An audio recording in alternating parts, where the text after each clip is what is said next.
దేవునికి స్తోత్రం కలుగునుగాక.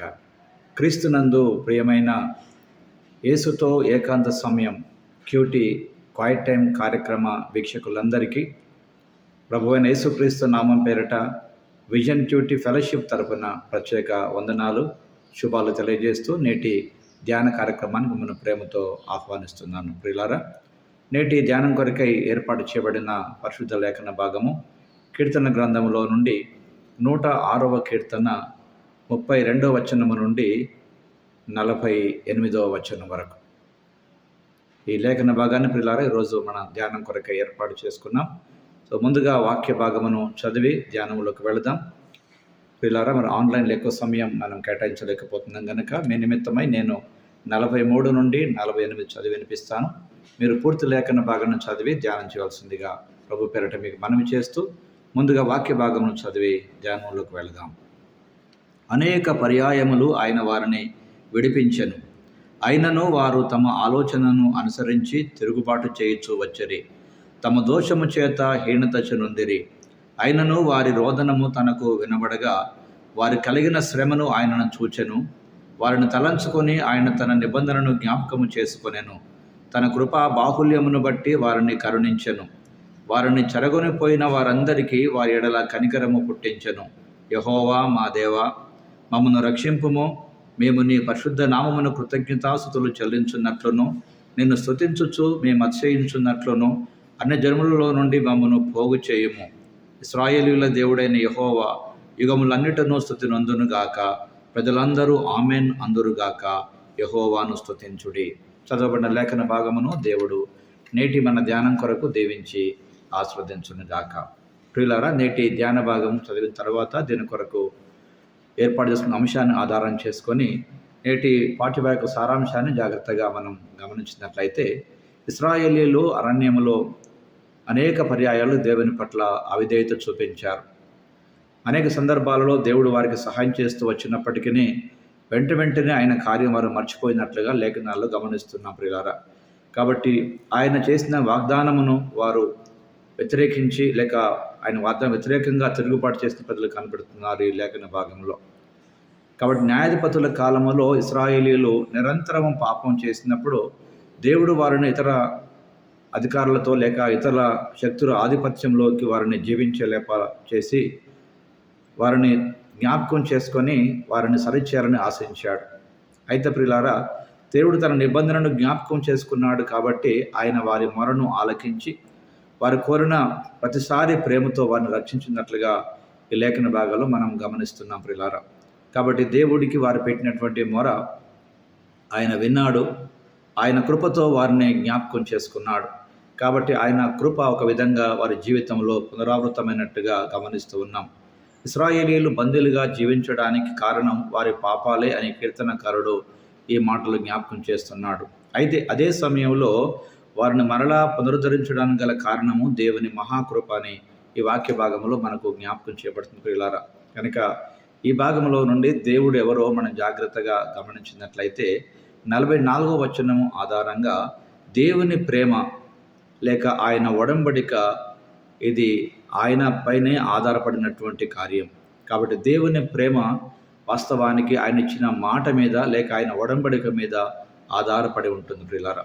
కాబట్టి దేవుడు ఇశ్రాయేలును ప్రేమించడం గల కారణము ఆయన ప్రేమను పొందే హక్కు వారికి లేకపోయినను వారు దేవుని ప్రజలుగా ఉంటారని దేవుడే వారిని తన ప్రజలుగా పిలిచాడనటువంటి ఆ మాటను ఆయన వారికి ఇచ్చిన వాగ్దానాన్ని ఆధారం చేసుకొని ఈ పాఠ్య భాగంలో నుండి ప్రియులారా, నిజంగా ఆయన ఎవరో మనం జ్ఞాపకం చేసుకున్నట్లయితే నిజంగా దేవుడు మనము ఆయన ప్రేమకు అర్హులం కాకపోయినా నిజంగా మనల్ని ప్రేమించేటువంటి దేవుడిగా ఉన్నాడు. కాబట్టి దేవుడు ఇచ్చేటువంటి ప్రేమకు ఆధారము మనము కాదు, మనం చేసిన క్రియలు కాదు, ఆ కారణము దేవుని కృపయే. కనుక ప్రియులారా, దేవుడు ఎవరు అనేది ఆయనపై ఆధారపడిన తప్ప మన క్రియలపైన ఆధారపడలేదన్న సంగతి నేటి పాఠ్యభాగం ద్వారా మనం గమనిస్తున్నాం ప్రియులారా. కనుక నేటి ధ్యాన భాగంలో పాల్పొందుతున్న ప్రియ సహోదరి సహోదరుడా, నీ జీవితంలో నిజంగా నీవు ఆ దేవుని ప్రేమను పొందడానికి నీవేదైనా చేసిన మంచి కార్యమని భావిస్తున్నావా, లేక ఆయన కృపే దానికి గల కారణమని భావిస్తున్నావా?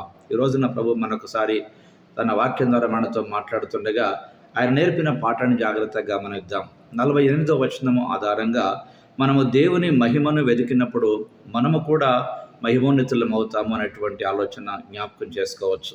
కనుక ఇశ్రాయేలీయుల దేవుడైన యెహోవా యుగములన్నటువంటి స్తుతినందును గాక అనేటువంటి ఒక ప్రార్థన ఈ రోజున మనం కూడా చేయవలసిన వారమై ఉన్నాం ప్రియులారా. కాబట్టి ఇశ్రాయేలుల ద్వారా దేవుడు మహిమపరచబడాలనేటువంటి ఒక ఒడంబడిక, ఒక అవగాహన కలిగి ఉంది.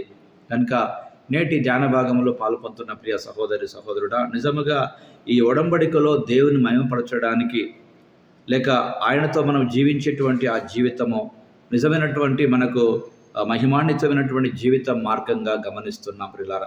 కాబట్టి కేవలము ఆయన మనల్ని ప్రేమిస్తున్నాడంటే అందుగల కారణం ఆయన ప్రేమను మనం పొందడానికి అర్హులం కాకపోయినా అది ఆయన కృప కనికరమని జ్ఞాపకం చేసుకుందాం. ఓ భక్తుడు ఇలా అన్నాడు, దేవుడు మనల్ని ప్రేమించుటకు ఏ యోగ్యత లేకపోవడమే ఆయన మనల్ని ప్రేమించుటకు యోగ్యతగా మారిందన్న సంగతి.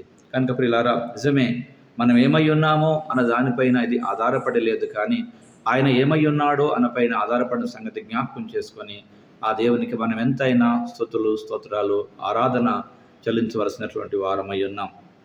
రండి, ఈ మాటలు ఆధారం చేసుకొని ఆయన మనల్ని ప్రేమిస్తున్నాడు గనక మనం బ్రతికి ఉన్నాము తప్ప మనం ఏదో చేసిన దాన్ని బట్టి కాదు అని ఈ మాటలు మరలా జ్ఞాపకం చేస్తున్నాయి ప్రియులారా.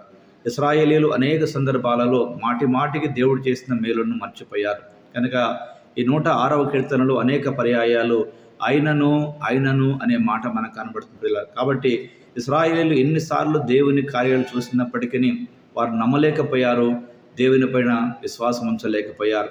అయినా ప్రియులారా, దేవుడు తన ప్రజలుగా వారిని పిలిచిన కారణం చేత తన మహాకృపను బట్టి వారిని అంగీకరించి తను ప్రేమించిన సంగతి కనుక ఈ రోజున మన పాఠం ఆయన మనలను ప్రేమించున్నాడు కనుక, బికాజ్ హీ లవ్స్ అస్ అనేటువంటి ఈ మాటను ఆధారం చేసుకుని ప్రియులారా, మన జీవితానికి ఆయన ప్రేమను పొందిన ప్రజలంగా ఆయనను ప్రేమను పొంది బ్రతికే కృప దేవుడు ఇవ్వాలని ఆశిస్తూ ఒక ప్రార్థన మన కొరకు మనం చేసుకుందాం. ప్రియమైన దేవా, నీవు నాతో చేసిన ఒడంబడికలో జీవించుటకు నాకు సహాయం చేయండి. నాకు నేనుగా దీన్ని కాపాడుకోలేదని గుర్తించి నీవే కాపాడే దేవుడిగా ఉన్నావని నిన్ను స్తుతిస్తూ, నీవు నన్ను ప్రేమించిన విధంను చూడగా ఆశ్చర్యం అనిపిస్తుంది కనుక నాయన, ఈ ఆశ్చర్యమైన ప్రేమను పొందిన నేను అనేకులకు నీ ప్రేమ సువార్తను ప్రకటించేటువంటి కృప అనుగ్రహించమని క్రీస్తు పేరట ప్రార్థిస్తున్నాం పరమ తండ్రి. Amen amen. ప్రియులారా, ప్రభువారు అరునిత్యం మనతో మాట్లాడుతుండగా మీరు నిజంగా దేవుని ద్వారా అనేకమైన మేలు పొందినట్లయితే మీరు పొందిన అనుభవాలు అనుభూతులు అనేకులతో పంచుకొని వారి విశ్వాసాన్ని కూడా బలపరచండి. అలాగే ప్రియులారా, మీరు నిజముగా యేసుతో ఏకాంత సమయము అనే ఈ క్వైట్ టైం ద్వారా మేలు పొందినట్లయితే మీ అనుభవాల అనుభూతులు మాతో కూడా పంచుకోండి. మేము సంతోషిస్తాం, ప్రభువును స్తుతిస్తాం. కనుక ఆయన మనల్ని ప్రేమిస్తున్నాడు అనేది ఎంతో వాస్తవం. అయితే మనం మనల్ని ప్రేమిస్తున్నామా అనేది ఒక ప్రశ్న ప్రియులారా. కనుక నిజంగా ఆయనను ప్రేమించిన వారమైతే ఆయన ఆజ్ఞలు పాటిస్తాము, ఆయనకు లోబడి బ్రతుకుతాం, ఆయన ప్రేమను పొందిన ప్రజలంగా అనేకులకి ప్రేమను అందిస్తాం. అలాంటి కృప దేవుడు మనకి ఇవ్వాలని నేటి పాఠ్యభాగం ద్వారా ప్రభు మనతో మాట్లాడుతుండగా మరొక పర్యాయం మనల్ని మనం ప్రభువుకు సమర్పించుకుంటూ ఆయన కొరకు జీవించే కృప దేవుడు మనకు అనుగ్రహించాలని ఆశిద్దాం. దైవ కృప మనందరికీ తోడై ఉండి ఆ మంచి పని చేయుటకు మనందరికీ తోడై ఉండి సహాయం చేసి నడిపించి వాడుకొనుగాక. Thank you. God bless you all.